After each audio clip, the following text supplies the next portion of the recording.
Hi hello नमस्कार. मी गणेश तुम्हा सर्वांचं परत एकदा स्वागत करतो आहे आपल्या गावठी दरबार यूट्यूब चॅनलवरती. तर मित्रांनो, बऱ्यापैकी काही दिवसांच्या गॅपनंतर परत आपण आलो आहे नवीन व्हिडिओ घेऊन. तर मित्रांनो, झालं असं की आपल्याकडे पिलं निघाली होती आणि बऱ्यापैकी मी सांगितलं होतं आपल्याकडे 2-3 कोंबड्या आपण बसवलेल्या आहेत म्हणून अंड्यांवरती. तर त्यांची पिलं निघालेली आहेत मित्रांनो.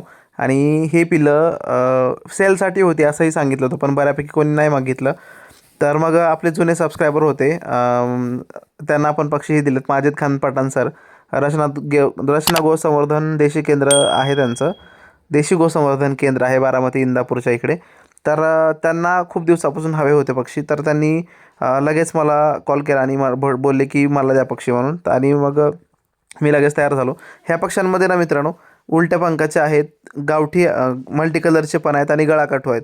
असे तीन प्रकारची व्हरायटी ह्या पक्ष्यांमध्ये आहे मित्रांनो. ही व्हाईटवाली कोंबडी आपल्या घरचीच होती, जिने पिलं काढली होती आणि आणखीन दुसऱ्या 2-3 कोंबड्यांनी पिलं काढली होती. तर 2-3 कोंबड्यांची पिलं मी 2 कोंबडी खाली लावून दिलं होतं मित्रांनो. आणि खूप छान असा रिझल्ट त्या दोन्ही कोंबड्यांनी आपल्याला दिलेला आहे. म्हणजे बऱ्यापैकी पिलं आपल्याकडे निघाली. एकूण 45-50च्या जवळजवळ पिलं आपल्याकडे निघालेली आहेत मित्रांनो. त्यातली 44 पिलं आपण त्यांना देतो आहे. 2-4 पिलं एक्सपायर झाली आणि ह्या पांढऱ्या कोंबडीनेच मारली मित्रांनो. आणि इकडे ना वाटेमध्ये काय जर झाला आणि बॉक्स जर जायला त्यांच्याकडे प्रॉब्लेम झाला, तर मग हे पिलं मरू नये किंवा ह्या पिलांना पाणी वगैरे मिळावं, बॉडी हायड्रेट राहावी, यासाठी मित्रांनो आपण इकडे टोमॅटो कट करून टाकतोय. जेणेकरून कसं कोंबडी लगेचच बघते की आहे काहीतरी खायला आणि मग पिलांना लगेच ती शिकवते खायला की ते आहे, खावा तुम्ही म्हणून. तर मग हे पिलं जस्ट टोमॅटो जरी खाल्ले ना, तर त्यांच्या बॉडीमध्ये पाण्याचं पण प्रमाण मिळेल आणि त्यांचा भूक पण भागेल मित्रांनो. यासाठी आपण ते टोमॅटो वगैरे टाकलेलं आहे. आणि तिकडे 19 पिल्लं आपण पॅक केलेले आहेत मित्रांनो. आणि इकडे ना मित्रांनो, आता ही दुसरी कोंबडी आणि हिच्या खाली बऱ्यापैकी जास्त पिलं आहेत मित्रांनो, बऱ्यापैकी 35-30च्या जवळ. तर मग असं टोटल आपण सगळे मिळून 42 पिल्लं दिलेलं आहेत. आणि त्याच्यामध्ये ब्लॅक अँड व्हाईट जे दिसत आहेत ना, तेच बऱ्यापैकी मित्रांनो उलट्या पंखाचे असतील. का तर आपण अंडी आणली होती तिकडे, ब्रीडर कोंबडा ही उलट्या पंखाचा होता आणि कोंबड्यासुद्धा उलट्या पंखाच्या होत्या आणि गळाकाठूचा पण एक नर होता मित्रांनो तिकडे. तर खूप छान असे अंडी होती आणि साईज पण खूप चांगली होती. जेवढे पण गळाकाठू आहेत मित्रांनो, तर आपल्या घरचा जो गळाकाठूचा कोंबडा आहे त्या कोंबड्याची ही ब्रीड आहे. आणि मल्टी कलरचे पण जे आहेत साधे काही त्याच्यामध्ये, ते सुद्धा त्या आणि माझ्या दुसऱ्या कोंबड्यांची ब्रीड आहे मित्रांनो.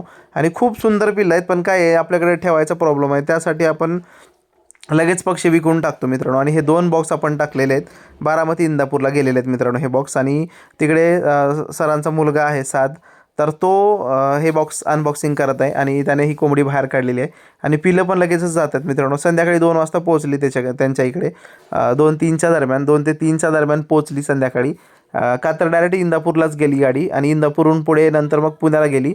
तर त्यांना उलट सोपं पडलं, ते पुण्याला जाणार होते घेण्यासाठी, पण इंदापूरमध्ये त्यांच्या नेटिव्ह प्लेसमध्ये भेटले मित्रांनो. ते खूप छान झालं.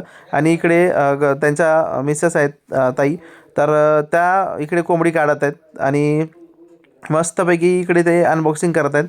आणि नवीन एक छान असं प्लेस त्यांना भेटलेलं आहे मित्रांनो आमच्या पक्ष्यांना, जिकडे शेण पण आहे, जिकडे गुरं आहेत, शेळ्या आहेत, दुसरे कोंबडे आहेत, भरपूर सारे पक्षी आहेत आणि खूप छान ॲटमॉस्फिअर आहे. आणि विशेष म्हणजे सर हे पक्षी कापत नाहीत मित्रांनो, त्यांना खूप शौक आहे आणि त्यांच्यावरती मलाही खूप ट्रस्ट आहे. बऱ्यापैकी ते चांगलं सांभाळतात, का तर मी अगोदर पण दिलेले पक्षी त्यांनी छान सांभाळलेत मित्रांनो. आणि तुम्ही बघू शकता ह्या पक्ष्यांना आता इकडे बाजरी त्यांनी टाकलेली आहे, पाणी पण ठेवणार आहेत गुळाचं, आणि टोमॅटो टाकला आहे, परत टरबूज आणि खरबूज पण टाकलं मित्रांनो त्यांनी खाण्यासाठी. तर हे पक्षी एवढे छान मजा देऊन खात आहेत आणि इकडे एवढे सुंदर जगणार आहेत नाही मित्रांनो, खूप मोठे होतील. आणि ह्या पक्ष्यांमधून आपल्याला कधी लागतील तर आपण कधी पण हक्काने घेऊ शकतो, असं ते मला परत बोलले मित्रांनो. त्यासाठी पण सरांचे खूप खूप आभार. एकंदरीत मित्रांनो, हा व्हिडिओ कसा वाटला ते नक्की सांगा. व्हिडिओ आवडल्यास नक्की लाईक करा, शेअर करा, सबस्क्राईब करा, कमेंट्स करा आणि हाईपचे पॉईंटसुद्धा नक्की द्या. थँक्यू, धन्यवाद.